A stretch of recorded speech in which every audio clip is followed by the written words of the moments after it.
Imagine sending your child to school only to receive their dead body the next day. This was the harsh reality for Kendrick Johnson's family.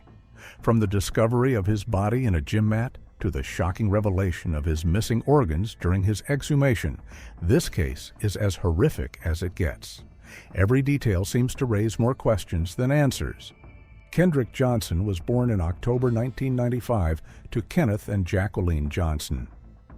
As the youngest of his siblings, he was the heart of his family, the light that filled their home.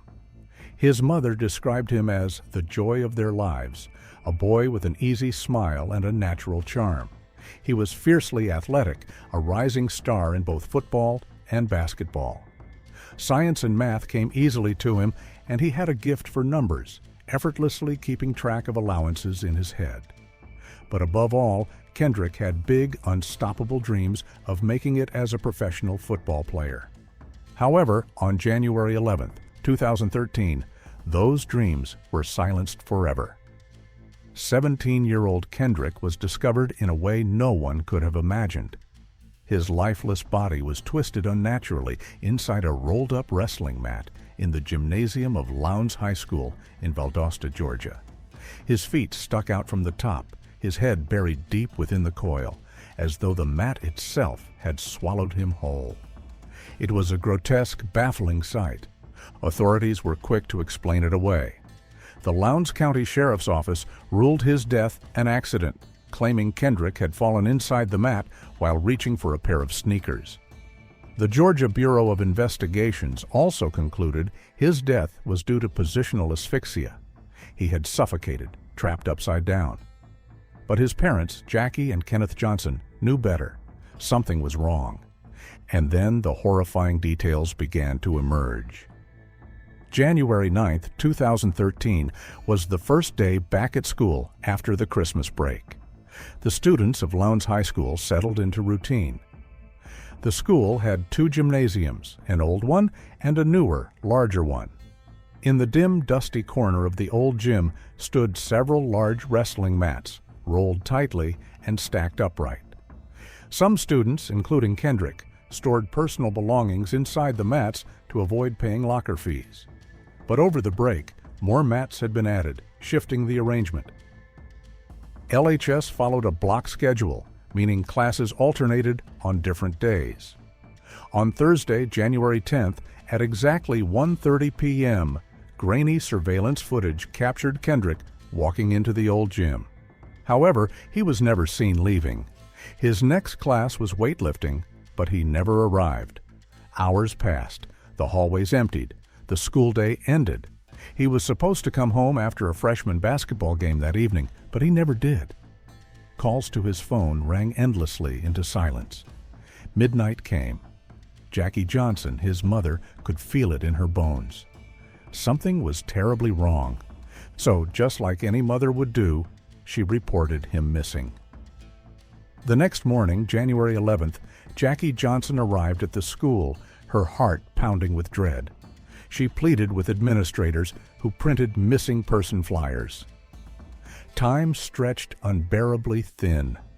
Then, at approximately 10:30 a.m., inside the old gym, a group of female students sat on the top of the wrestling mats, filling out surveys.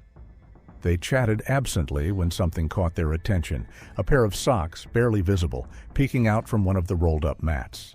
One girl laughed, thinking it was a prank. But curiosity took the best of her.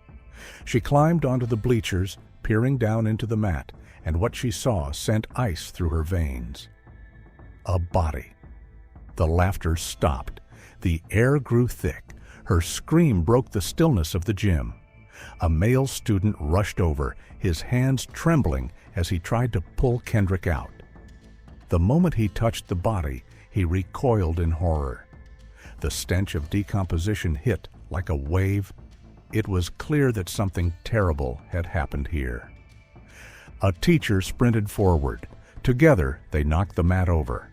Kendrick's body slumped forward, his face unrecognizable, grotesquely swollen, his eyes frozen in a scream that never left his lips. The school erupted into chaos. Administrators ordered a lockdown. Students were ushered into the new gym, away from the nightmare unfolding in the old one. Somewhere in the chaos, Jackie Johnson's world was shattering. A voice delivered the words that would change her life forever. His body had been found.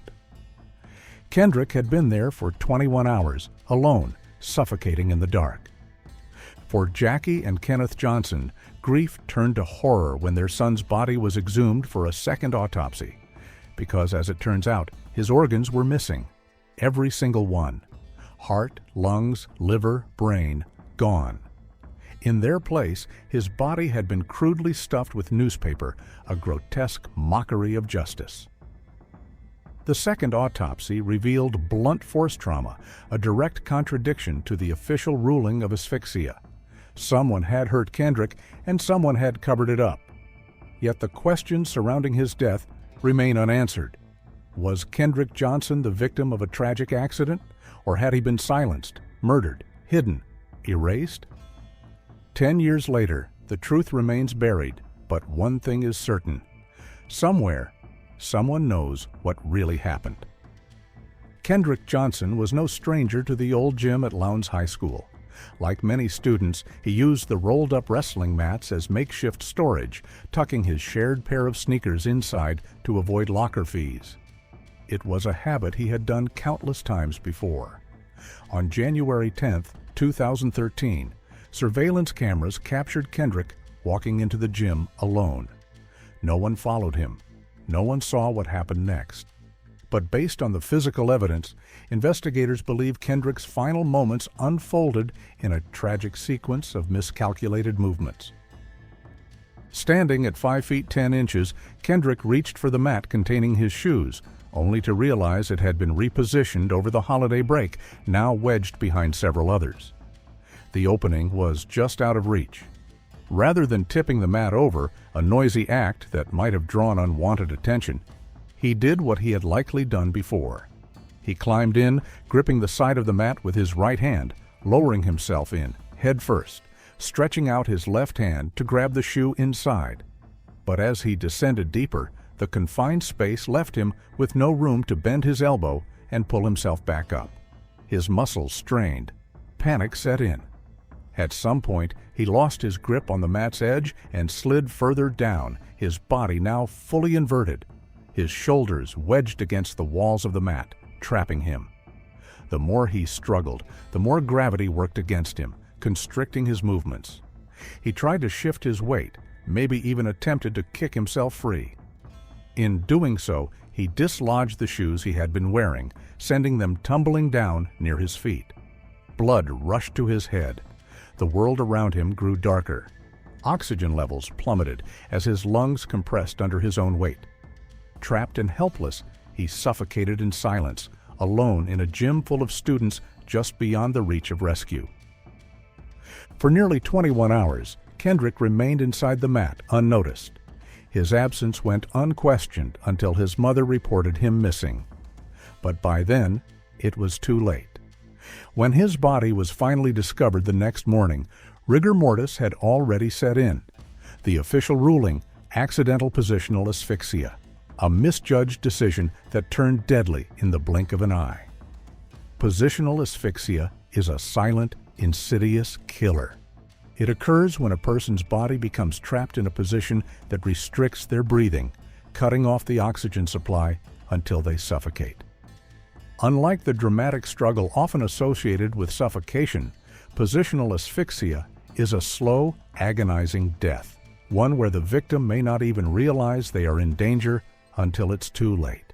This condition typically happens when someone is unable to free themselves from a confined space, like being wedged between furniture, trapped in a car, or, as in Kendrick Johnson's case, found upside down inside a rolled-up gym mat.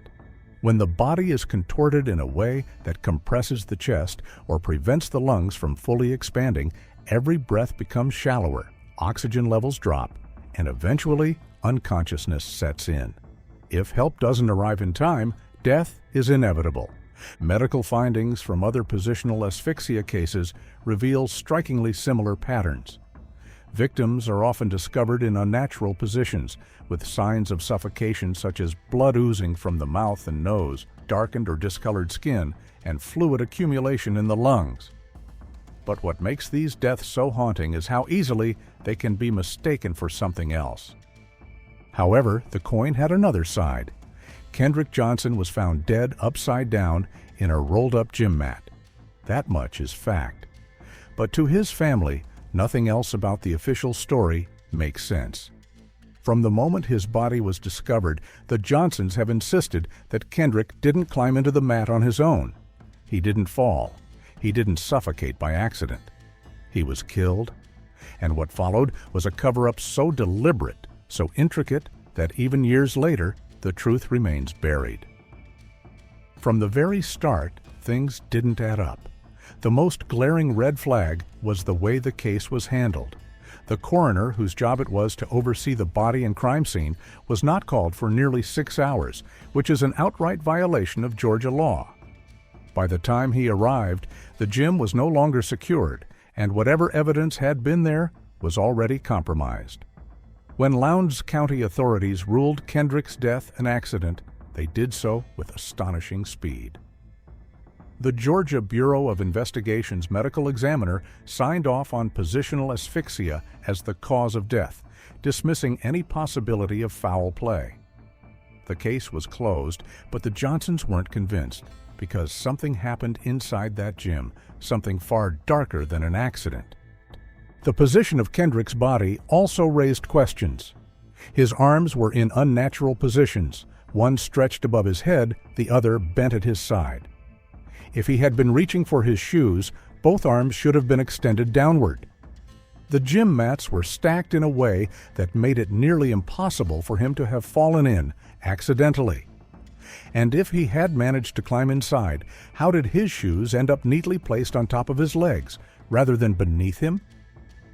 There was also blood, enough to cause alarm. A streak of blood was found on a nearby wall, and a pool of blood was seen under his head.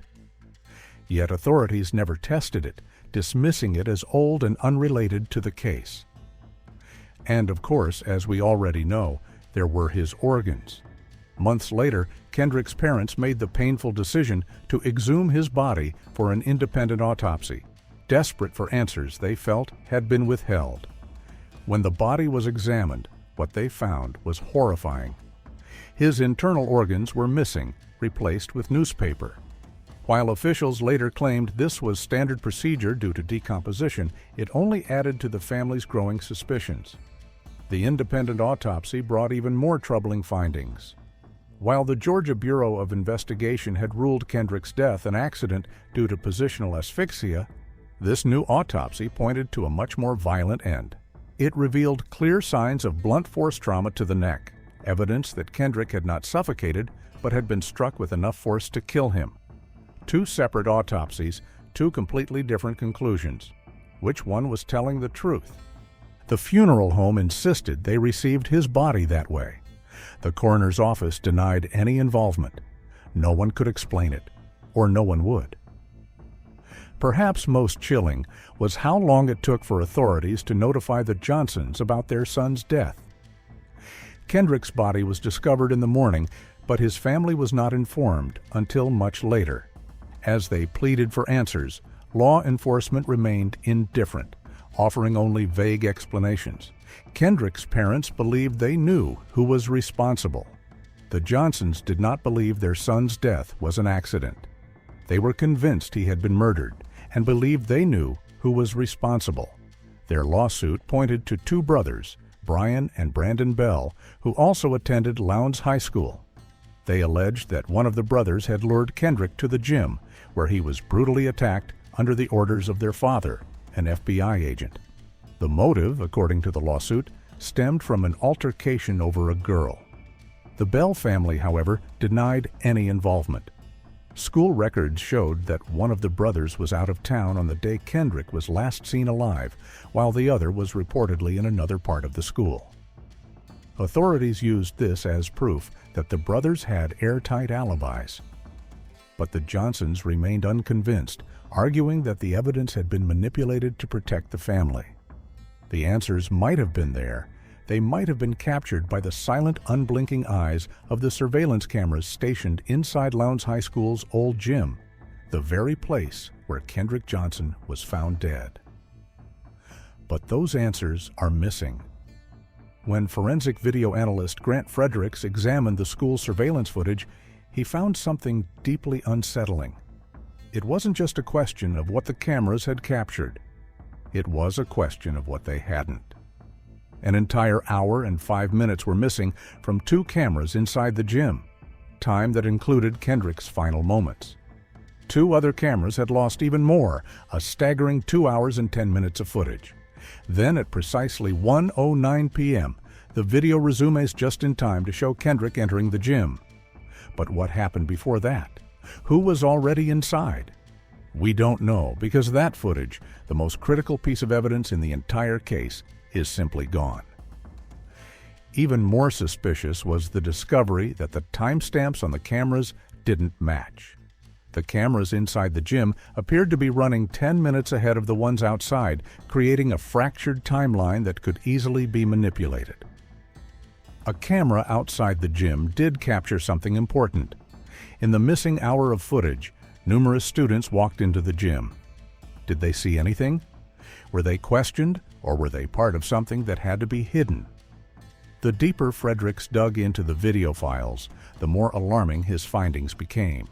Some of the recordings were corrupted, rendering them unplayable.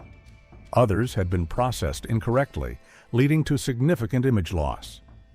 "I can't say why they were done that way," he admitted, "but they were not done correctly, and they were not done thoroughly." What should have been a clear, indisputable account of Kendrick's final moments was instead a digital void, empty spaces where the truth should have been.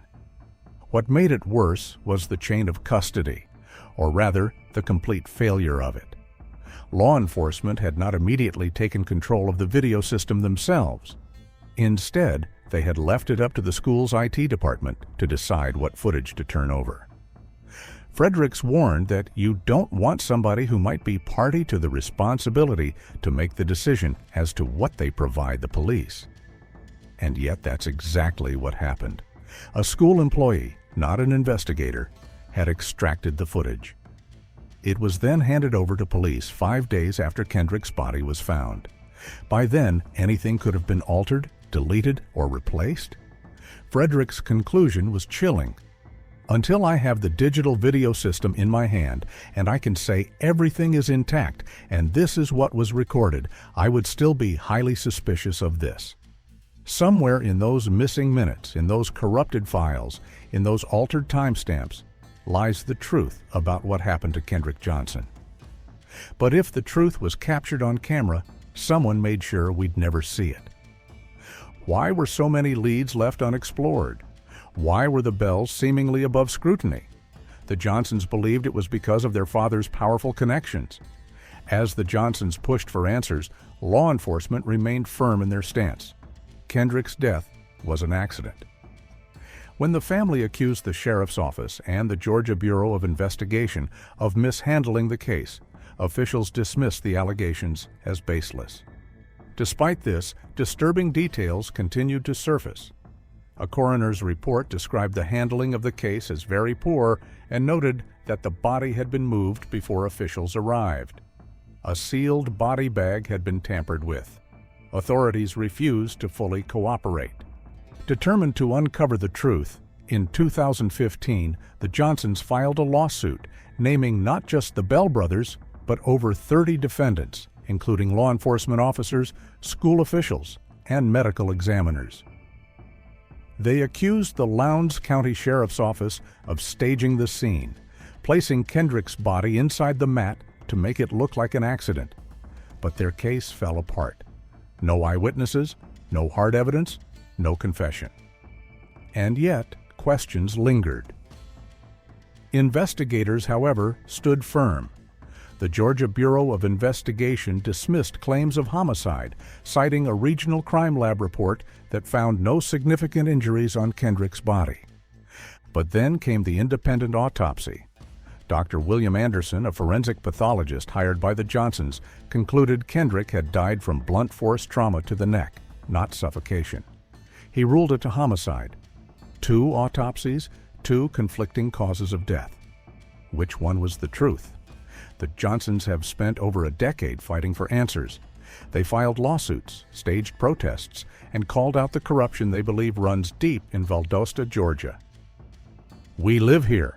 We know how this town is. We know how they will lie. We know how they will cover up for one another, Kendrick's father, Kenneth Johnson, has said. They exhumed Kendrick's body twice, desperate for new evidence. The parents have spent thousands of dollars trying to expose the truth, but every time they get close, the case slips further into darkness. The Justice Department launched a federal investigation but never revealed its findings. The courts dismissed key lawsuits, ruling there was not enough evidence. The media moved on. The town moved on. But Kendrick's parents never will, because they believe they know that their son was murdered and that someone, somewhere, is hiding the truth. The truth remains buried, but the fight for justice is far from over. So what was it? A tragic accident or a carefully concealed murder? To this day, there are no definitive answers, not for those who have followed this case, and certainly not for Kendrick Johnson's family. Years have passed, but the truth remains just out of reach, lost in missing footage, conflicting reports, and whispers of a cover-up. Justice remains elusive, and the silence surrounding Kendrick's death is louder than ever. Will Kendrick Johnson's family ever get the answers they deserve, or is the truth destined to stay hidden forever? If you appreciate the way we create these videos and want to help bring more cases like this to light, hit that like button and subscribe for more deep dives. Thank you once again for watching.